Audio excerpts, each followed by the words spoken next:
ഇനി നോക്കാം പ്രവാസ ലോകത്തെ വാർത്തകൾ.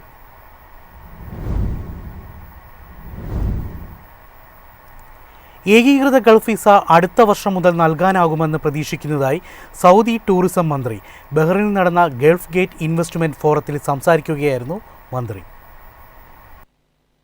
എല്ലാ ഗൾഫ് രാജ്യങ്ങളിലേക്കും ഒരൊറ്റ വിസ എന്ന ഏകീകൃത ഗൾഫ് വിസ അടുത്ത വർഷം മുതൽ നൽകാനാകുമെന്ന് പ്രതീക്ഷിക്കുന്നതായി സൗദി ടൂറിസം മന്ത്രി അഹമ്മദ് അൽ ഖത്തീബ് പറഞ്ഞു. ബഹ്റൈനിൽ നടന്ന ഗൾഫ് ഗേറ്റ് ഇൻവെസ്റ്റ്മെന്റ് ഫോറത്തിൽ സംസാരിച്ചപ്പോഴാണ് ടൂറിസം മന്ത്രി ഇക്കാര്യം അറിയിച്ചത്. GCC രാജ്യങ്ങൾ ടൂറിസം മേഖലയിൽ ചരിത്രപരമായ പരിവർത്തനത്തിന് സാക്ഷ്യം വഹിക്കുന്നുണ്ടെന്നും പുരാതന ഗൾഫ് സംസ്കാരം, വികസിത അടിസ്ഥാന സൗകര്യങ്ങൾ, സുരക്ഷിതമായ പരിസ്ഥിതി എന്നിവ കാരണം എണ്ണയ്ക്കും വ്യാപാരത്തിനും സമാന്തരമായി ടൂറിസം മേഖലയെ മാറ്റുന്നുണ്ടെന്നും മന്ത്രി പറഞ്ഞു. കഴിഞ്ഞ വർഷം 4 പ്രധാന ഗൾഫ് വിമാന കമ്പനികൾ ഏകദേശം 15 കോടി യാത്രക്കാരെ വഹിച്ചു. അതിൽ 7 കോടി പേർ മാത്രമാണ് ഗൾഫ് രാജ്യങ്ങൾ സന്ദർശിച്ചത്. അംഗരാജ്യങ്ങൾ തമ്മിലുള്ള കണക്ടിവിറ്റിയും ലക്ഷ്യസ്ഥാനങ്ങളുടെ സംയോജനവും വർദ്ധിപ്പിക്കുന്നതിനുള്ള മികച്ച അവസരമാണിത്. സൗദിയുടെ വിഷൻ 2030 ടൂറിസം, വിനോദം, സംസ്കാരം എന്നിവയ്ക്ക് വിപുലമായ അവസരങ്ങൾ തുറന്നിട്ടുണ്ടെന്ന് മന്ത്രി ചൂണ്ടിക്കാട്ടി. പ്രതിവർഷം 10 കോടി സന്ദർശകർ എന്ന മുൻ ലക്ഷ്യത്തെ സൗദി മറികടന്നിട്ടുണ്ട്. 2030 ആകുമ്പോഴേക്കും 10 കോടി ആഭ്യന്തര സന്ദർശകരും 5 കോടി അന്താരാഷ്ട്ര സന്ദർശകരും ഉൾപ്പെടെ 15 കോടി സന്ദർശകർ എന്ന പുതിയ ലക്ഷ്യം നേടും. News desk MyFin TV. Gulf India സെക്ടറിൽ എയർ ഇന്ത്യ എക്സ്പ്രസ് പ്രഖ്യാപിച്ച ബാഗേജ് ആനുകൂല്യം ഈ മാസം 30 വരെ നീട്ടി. ഇന്ത്യൻ പ്രവാസികൾക്കിത് സുവർണാവസരം.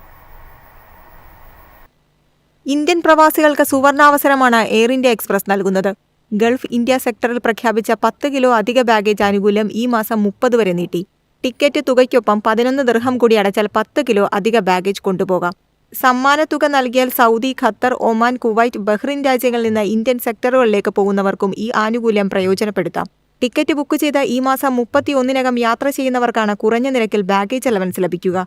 ടിക്കറ്റ് ബുക്ക് ചെയ്യുന്ന സമയത്ത് ആനുകൂല്യം തിരഞ്ഞെടുക്കണം. ഒരിക്കൽ ഇഷ്യൂ ചെയ്ത ടിക്കറ്റിന് ഈ ആനുകൂല്യം ബാധകമല്ലെന്ന് എയർലൈൻ അറിയിച്ചു. News desk MyFin TV. സൗദിയിൽ നഗരസഭകളിലെ നിയമലംഘനം അറിയിച്ചാൽ പാരിതോഷികം നൽകും. അഴിമതിക്കെതിരെ ശക്തമായ പോരാട്ടവുമായി സൗദി സർക്കാർ. സൗദി അറേബ്യയിൽ നഗരസഭകളിലെ നിയമലംഘനങ്ങളെക്കുറിച്ച് വിവരം നൽകുന്നവർക്ക് പാരിതോഷികം നൽകാൻ മന്ത്രിസഭ തീരുമാനിച്ചു. കിരീടാവകാശിയും പ്രധാനമന്ത്രിയുമായ മുഹമ്മദ് ബിൻ സൽമാൻ രാജകുമാരന്റെ അധ്യക്ഷതയിൽ ചേർന്ന യോഗമാണ് ഇക്കാര്യം പ്രഖ്യാപിച്ചത്. അഴിമതിക്കെതിരായ പോരാട്ടം കൂടുതൽ ശക്തമാക്കുകയും രാജ്യത്തിന്റെ വളർച്ച കൂടുതൽ വേഗത്തിലാക്കുകയുമാണ് സർക്കാർ ലക്ഷ്യം. അതിനായി പൊതുജനങ്ങൾ സഹകരിക്കണമെന്ന് അധികൃതർ അറിയിച്ചു. അതേസമയം മരുന്നു വ്യവസായങ്ങൾ പ്രാദേശികവൽക്കരിക്കാനുള്ള നടപടികൾ സ്വീകരിക്കാൻ വ്യവസായ ധാതു വിഭവ മന്ത്രാലയത്തെ ചുമതലപ്പെടുത്തി. കെമിക്കൽ കൺസൾട്ടിംഗ് പ്രൊഫഷണൽ ലൈസൻസുകൾ നൽകാനുള്ള അധികാരം വാണിജ്യ മന്ത്രാലയത്തിൽ നിന്ന് ഊർജ്ജ മന്ത്രാലയത്തിലേക്ക് മാറ്റി. News desk MyFin TV.